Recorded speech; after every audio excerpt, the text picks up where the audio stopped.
Good morning students. आज हम लोग भौतिक विज्ञान का पहला चैप्टर जो आपकी बुक में 8वां चैप्टर है गति या मोशन, इसका अध्ययन करेंगे। सबसे पहले गति होती क्या है।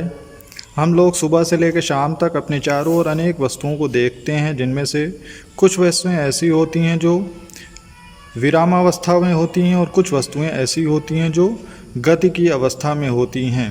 जैसे पेड़ पौधे, बिजली के खंभे, बेंच, घर में रखी हुई बेड, चारपाई इत्यादि वस्तुएं, ये सब विरामावस्था में होती हैं।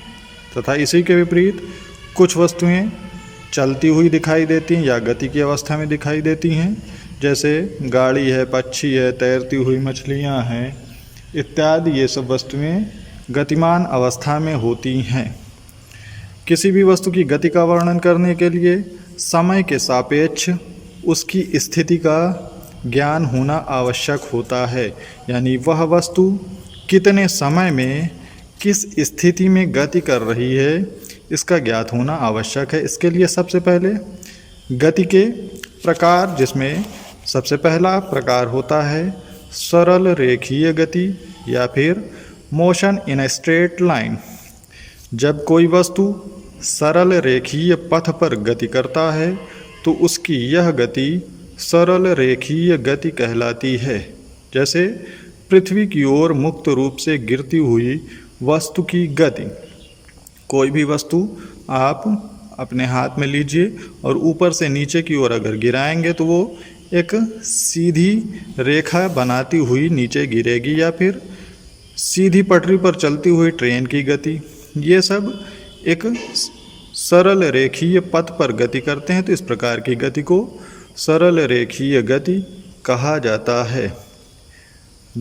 जब भी हम सरल रेखीय गति का अध्ययन करते हैं तो सरल रेखीय गति को समझने से पहले हमें दूरी एवं विस्थापन का ज्ञान होना आवश्यक होता है। दूरी होती क्या है? दूरी या डिस्टेंस किसी वस्तु द्वारा तय किए गए पथ की कुल लंबाई को वस्तु द्वारा तय की गई दूरी कहते हैं। जैसे कोई वस्तु है, मान लीजिए आप हैं, आप अपने घर से निकलकर विद्यालय आ रहे हैं, तो घर से विद्यालय तक आपने जितनी लंबाई तय की है उसी लंबाई को आपके द्वारा तय की गई दूरी कहा जाता है। दूरी का जो मात्रक होता है वो मीटर होता है और यह अदिश राशि होती है। दूसरा है विस्थापन या डिस्प्लेसमेंट। किसी वस्तु की प्रारंभिक स्थिति से अंतिम स्थिति तक मापी गई सरल रेखीय अथवा न्यूनतम दूरी विस्थापन कहलाती है। यानी कोई भी वस्तु है जहाँ से चलना प्रारंभ करती है और जहाँ पर जाकर रुकती है, वो किस दिशा में किस दिशाओं में होकर प्रारंभिक स्थिति से, यानी जहाँ से चलना प्रारंभ करती है, और उसके बाद जिन जिन दिशाओं से होकर वो जिस स्थान पर जाकर रुकी है वहाँ तक की न्यूनतम दूरी को विस्थापन कहा जाता है। जैसे मान लीजिए आप अपने घर से विद्यालय के लिए प्रस्थान किया और विद्यालय से फिर अपने घर पहुँच गए, तो इस प्रकार से इस समय आपका जो विस्थापन होगा वो शून्य होगा, क्योंकि प्रारंभिक दूरी से अंतिम दूरी जितनी भी होती है प्रारंभिक स्थिति से अंतिम स्थिति, प्रारंभिक स्थिति आपकी घर थी, आप विद्यालय, लेकिन अंतिम स्थिति भी आपकी घर ही हुई, तो इसमें से न्यूनतम दूरी जो होगी वो शून्य हो जाएगी, क्योंकि घर से आप निकले तो घर ही पहुंच गए, तो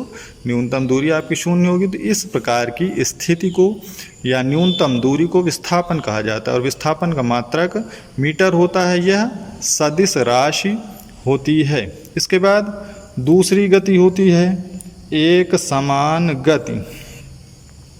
यदि कोई वस्तु समान समयांतरालों में समान दूरियां तय करती हैं और इसमें चाहे समयांतराल कितना ही छोटा क्यों ना हो, तब वस्तु की यह गति एक समान गति कहलाती है। इसी के विपरीत यदि कोई वस्तु समान समयांतरालों में भिन्न भिन्न दूरियां तय करती हैं, तब वस्तु की यह गति असमान गति कहलाती है। इसके बाद अगला टॉपिक है चाल। हम विभिन्न वस्तुओं की गति का अध्ययन करते हैं तो पाते हैं कि वस्तुएं समान दूरी तय करने में अलग अलग समय लेती हैं। जो वस्तु दी गई दूरी को कम समय में तय करती है हम कहते हैं कि वह वस्तु तेज़ी से गति कर रही है। इसी प्रकार जब वस्तु अधिक समय में उतनी ही दूरी तय करती है तो कहा जाता है कि वस्तु की गति की दर धीमी यानी धीमी गति से वह वस्तु गति कर रही है। तो इस प्रकार जो किसी वस्तु की चाल या स्पीड होती है वो किसी वस्तु द्वारा प्रति एकांक समय में तय की गई दूरी को वस्तु की चाल कहते हैं। यानी कोई भी वस्तु है वो जितनी दूरी को जितने समय में तय करती है वह उसकी चाल कहलाती है। जैसे आप विद्यालय से घर के लिए निकले तो विद्यालय से घर की दूरी मान लीजिए 1 किलोमीटर है और आप उस 1 किलोमीटर को 10 मिनट में तय करते हैं तो आपकी जो चाल होगी वो 10 मिनट प्रति किलोमीटर कहलाएगी या 1 किलोमीटर प्रति मिनट प्रति 10 मिनट कहलाएगी। जो चाल का मात्रक होता है वो मीटर प्रति सेकंड होता है और यह अदिश राशि होती है। और औसत चाल या एवरेज स्पीड जब किसी वस्तु द्वारा तय की गई कुल दूरी तथा उसे तय करने में लगे कुल समय के अनुपात को वस्तु की औसत चाल कहते हैं। जैसे मान लीजिए कार, बस, ट्रेन आदि से यात्रा करते हुए हम देखते हैं कि उसकी चाल नियत नहीं रहती है। कभी कभी उनकी चाल अधिक रहती है तथा कभी ब्रेक लगाने पर उनकी चाल कम हो जाती है। अर्थात इस प्रकार वाहनों की चाल असमान रहती है। तो उनकी चाल को व्यक्त करने के लिए हमें औसत चाल का उपयोग करना पड़ेगा। या फिर दो व्यक्ति हैं, दोनों व्यक्ति समान दूरियों को अलग अलग समय में तय करते हैं या अलग अलग दूरियों को समान समय में या अलग अलग दूरियों को अलग अलग समय में तय करते हैं तो इस प्रकार उनकी औसत चाल निकाली जाएगी। तो औसत चाल निकालने के लिए जितनी दूरी तय की गई है उसको तथा जितना समय लगा है उसको डिवाइड कर देंगे, भाग दे देंगे तो आपकी औसत चाल ज्ञात हो जाएगी। कुछ न्यूमेरिकल, एक न्यूमेरिकल हम बता रहे हैं, अगला न्यूमेरिकल आपको हल करना है।